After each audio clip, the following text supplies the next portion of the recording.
Minule ste sa ma pýtali na tie červené plavky, že kde sú. A nad našim kúpaliskom sa vznáša hmla, pretože je december. A myslím, že hmla sa nad ním znáša aj metaforicky.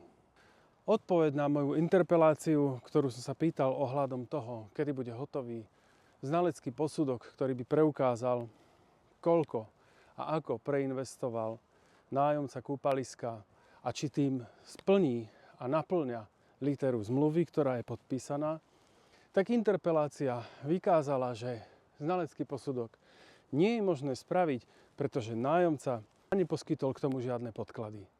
Otázka znie, že či to nie je porušením zmluvy, ktorá v článku 4 odsek 10 hovorí, že má preukázať, že tieto peniaze preinvestoval. Čo si o tom myslíte vy?